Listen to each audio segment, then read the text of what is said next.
Hey guys, welcome to Chapter in Ash. I've read thousands of books throughout my life, and it's almost impossible, as you guys would probably agree if you're readers yourselves, to narrow it down to a top 10, but I'm going to do my best. Of course, I find that books, it depends when you read them, when they hit you in life, in terms of how you're going to react to them and how they're going to resonate with you and how they're going to stick with you afterwards as well. So these are 10 books that hit me during the right time. It's a mix of fiction and nonfiction. So let's go ahead and just jump into it and get things started with The Indifferent Stars Above, a harrowing story of the Donner Party, and this is by Daniel James Brown. This is one of my favorite books and one of the most difficult and just awful and arduous human stories, a real story, the Donner Party, ever told, that's ever happened. It involves, well, cannibalism, but there's so much more than that. It's not just the raunchy details. It is an absolute epic journey that really happened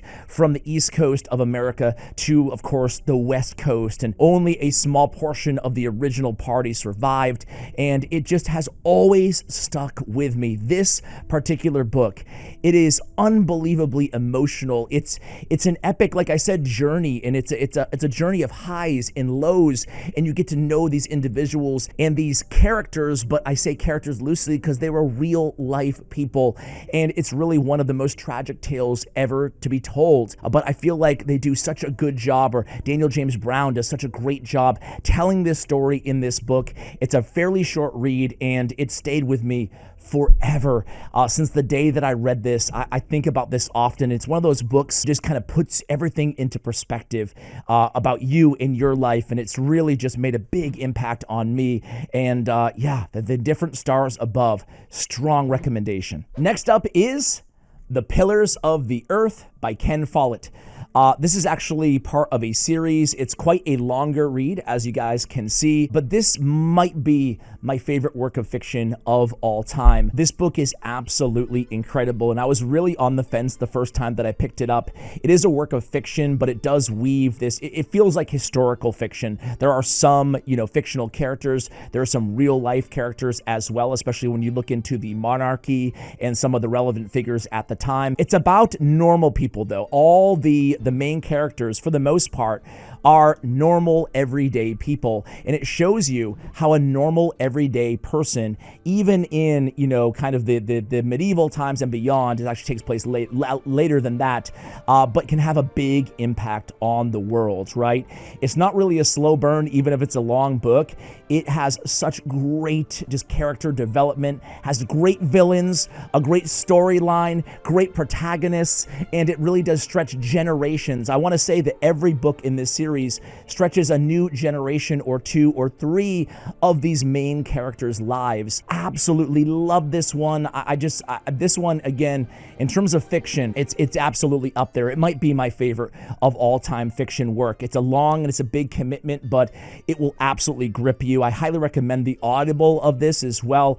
Just a great narrator. I forgot his name, but Pillars of the Earth is just a fantastic series, and this is book one. Highly recommend really anything by Ken Follett. I could have probably put 5 of his books here on the top 10, but I wanted to restrict things to one book per author. So I do have some newer books, and this is, I guess, in the self-help genre, and this is 4,000 Weeks, Time Management for Mortals by Oliver Burkeman.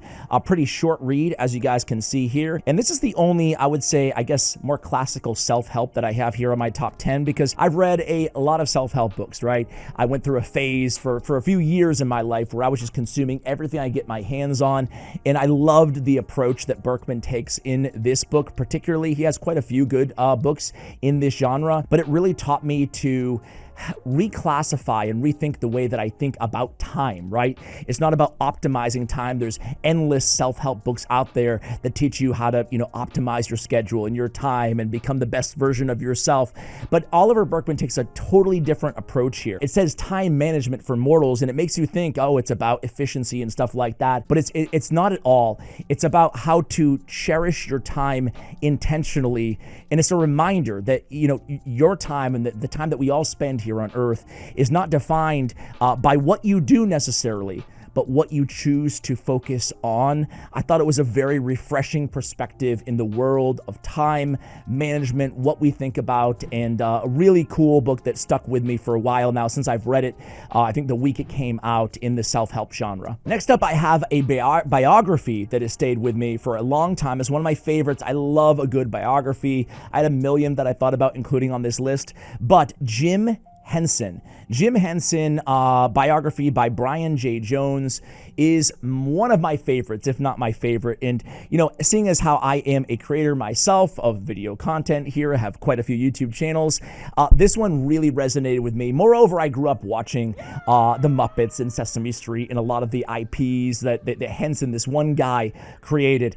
I really am a fan of even some of the stuff that Brian Henson, his son, has done as well. So just a huge fan of this book. You see the story of somebody who's made a lot of sacrifices to follow their creative dreams and their endeavors, and how they played out and how they've really impacted the entire world still to this day. All from I shouldn't say just one man, because he had a whole team around him, from Frank Oz to, I mean, you get to meet them all in the book, right? But I just found something incredibly, I always look for inspiration on my biographies or autobiographies. I think Total Recall by Arnold Schwarzenegger is another great one. There's a couple on Michael Jordan. There's quite a few. Even the Grant, Ulysses Grant biography recently has stuck with me too. So Jim Henson, though, despite all those honorables, this gets my pick. Anybody who has a creative bone in their body that wants a little inspiration from one of the most creative individuals alive, or ever to live, rather, check out Jim Henson. It does cover him from his childhood, obviously, till his unfortunate death. That is going to be my biography choice for the video. All right, next up is going to be the most recent, or the newest book on my list, and I love this book. It is Henry V, and this is by Dan Jones. Man, I wasn't expecting to enjoy this book as much as I did. It is a nonfiction book, but it reads like fiction. I think that this is probably one of my faves. It resonated me from chapter 2 or whatever, or 1, maybe even till the very, very end. It's crazy because I didn't know what to expect going into this book, but there's so many lessons to be had about how Henry, as a reckless youth, through experience, through just things happening in his life, what he learns, how he becomes more wise, and how really, I think, in terms of relating to my own life, how one can find their calling when they're least expecting it, and it's about, can you rise to the occasion? This is absolutely one of my faves. It's so recent, but I feel super confident putting this on the list. It says Henry V, The Astonishing Triumph of England's Greatest Warrior King by Dan Jones.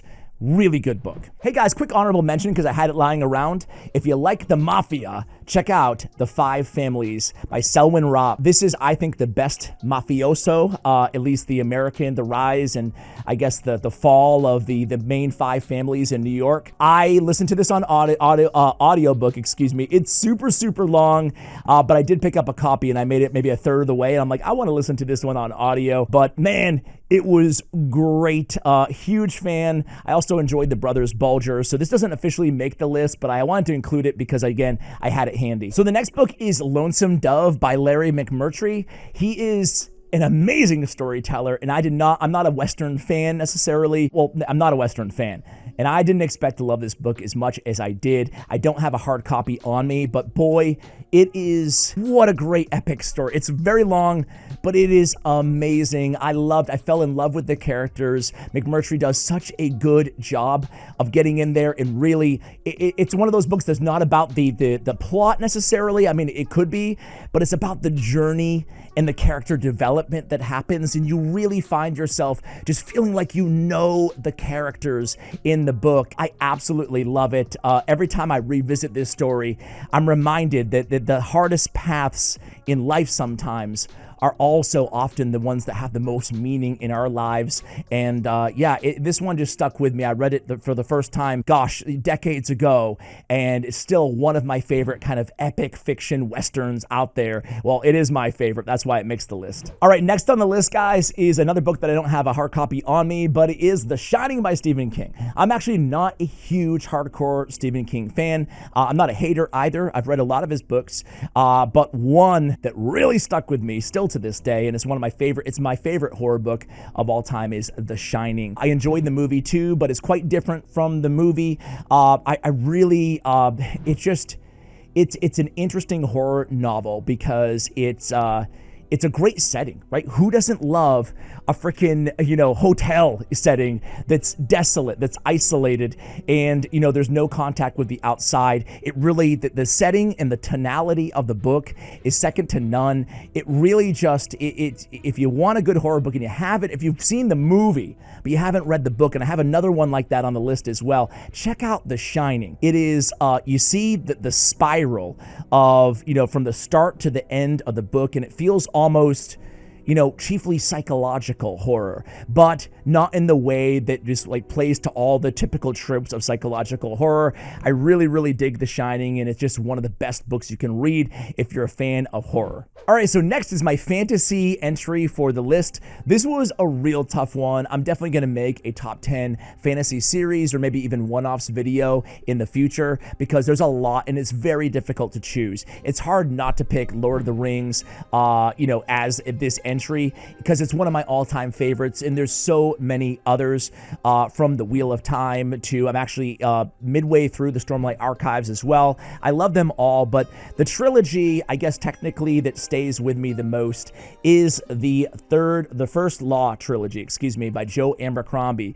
And man, I really love the realism, the cynicism, the maybe epic nihilism that takes place in Joe Abercrombie's work. It's definitely a bit more I would say a bit more edgy compared to a Sanderson or your typical fantasy writer. I feel like it's dark and I like that, right? I dig dark books. I like to really feel, I like to feel the sorrow, the hurt, and both the positive and the negative emotions in a very visceral way. So I really love The Blade itself as a great starting point if you're looking to get into fantasy. And it's not like super gory or super graphic or anything like that, but it does have this extra weight that I found that some of the other fantasy series that I mentioned don't have. So I really highly recommend anything by Joe Abercrombie. Personally, he's my favorite fantasy writer right now active, and The Blade itself is incredible. It's the First Law trilogy. So book 9 is going to be Jurassic Park by Michael Crichton. Man, oh man, listen. I'm not even a huge fan of Jurassic Park, the movie. Like, I like it and stuff. I'm nostalgic for it. It was released, somewhere in my teens and childhood or whatever. And it was a fine movie, but I'm not like a hardcore fan of it.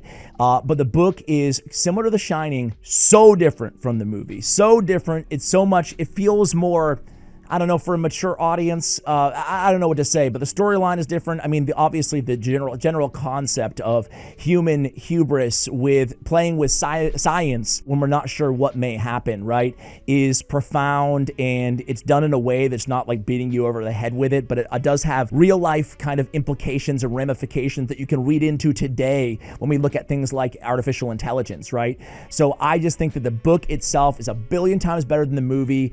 I read it in high school, and it still stays with me today. I think that Jurassic Park is super underrated, the book, because everybody just immediately thinks of the movie and thinks, oh, I understand that. It's totally cool, whatever. Like, it's okay. It's a good movie or whatever. The book is entirely different, and it's really, really good. And last, but certainly not least, is Empire of the Summer Moon by S.C. Gwynne. Oh man, this is a banger of a book. It's heavy. It's about the rise, the fall, and the plight of the Comanches, and it is insanely gripping from beginning all the way until end. It's not trying to make some massive broad point, but it does. It's not dry. It's vivid. Every chapter, it tells a story almost like it reads like fiction, kind of like Henry V in some areas as well. Obviously, it's harrowing. Obviously, it's dark in many places, but really, it tells the story in the best way that I've ever seen, I've ever read, I've ever heard of cultures clashing, and one culture just being behind the other in so many ways, and how difficult it can be to adapt and evolve. And it also really made me fall in love with the Comanche kind of culture and society and how they do things and how they saw the world. It really is a beautiful book, but also a very deep and moving book. So there it is, guys. Those are 10 books where, again, at the beginning of the video, like I shared, that moved me when I read them, when I first encountered them, and I hope it does you guys the same. If I can, I'll try to link all of the books on Amazon or something for you guys if you want to go ahead and purchase them. They're not affiliate links, so feel free to do that or not do that. But either way, let me know if there's a specific genre that you want to see for the next top 10 list. These are 10 amazing books. Let me know if you've read any or if you plan to read any in the comments below. Thanks for watching. Much love, and as always, take care, guys.